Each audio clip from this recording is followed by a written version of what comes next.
Okay, so so we got into a conversation last Sunday night that included talking about sex and a kind of a wish to go deeper with that. But that is such a huge issue that we're going to have to kind of tease this apart. So this is guidepost 27.1. I don't know how many times we're going to need to talk about sex and spirituality, because there's a bunch of pieces that we need to include in this.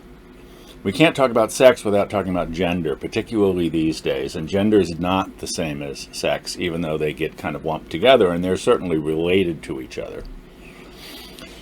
There's sex, which has to do with kind of biologically what sex are you, but then there's sex, which is a way of behaving in relationship to our bodies and to someone else's body, and all kinds of parts to what's going on with that. And we need to talk at some point about the difference between physical intimacy and emotional intimacy, and what is their relationship to each other when we talk about being sexually intimate, because it really does require both. So we're going to ease into this a little bit by talking specifically this week about the whole concept of sexual desire. We naturally desire to be in relationships with others. Not everybody turns us on sexually. We don't feel that sense of arousal around just everybody. So where does that come from? What is that about? What is that about for me or for you? And how does this inform how it is that we relate with each other? So to go back to one of the things we talked about some time ago, when we are first born into the world, one of the tasks that we all have to master to some degree is to develop a sense of ourselves as separate from the world around us. We need a separate self sense. And this is the kind of the earliest part of the development of our spirituality, to know that self is distinct from other in the context of all. And so self, other, and all are the categories of our spirituality. Now, we are all connected, but we have to function in the world as though we are independent beings.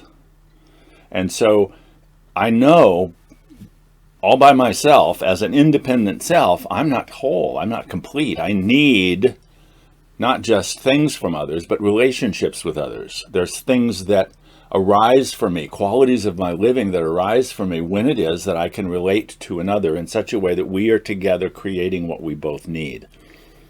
And to be that connected to somebody else, that can be scary, that can be dangerous. So we have to be vulnerable enough to actually be present to another, and to be able to create with each other enough safety that we can be in a deeply intimate relationship. So how do I both be vulnerable and safe, such that I can be connected in an intimate relationship?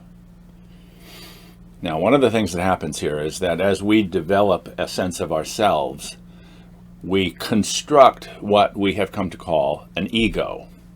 My I am. This is my sense of who I am, and it's constructed by who I want to be, what I enjoy doing, how other people see me, what they expect of me.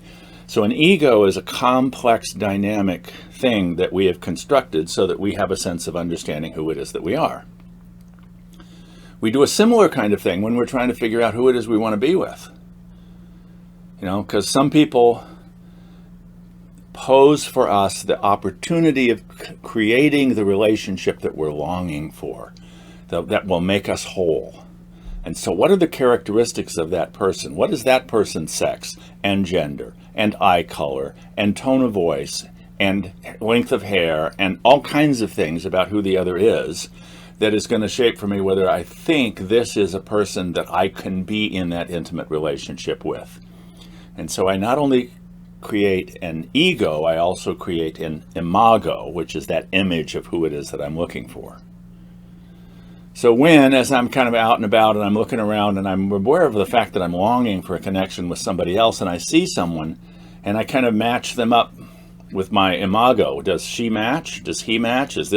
And if this is a fairly close match, I'm going to want to go over and say hi. I want to be there at the freshman mixer, mixing it up and getting to know whether this is somebody who I could really connect with. And because I want her to want to be with me, then I'm going to be figuring out what is her imago and can I look like what she's looking for. And if we're close enough to who the other one wants to be with, we create a relationship. And we kind of test that out, and we see, is this enough of what we're longing for? Is the other close enough to my imago that I think we can make this work? That we begin to develop an ongoing relationship with each other. And in most cases, we discover, no, that's not going to work. And so, we keep trying, we keep learning, we keep figuring out both what it is we're looking for and how to know whether this is actually going to work. Sometimes people just say, oh, what the hell, let's just get married, right?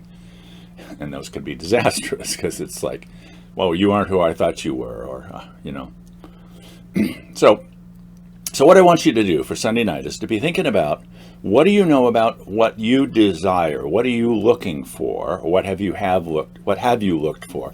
And what, maybe you got some examples and times in your life when you thought somebody was exactly right for you and it turned out that wasn't true.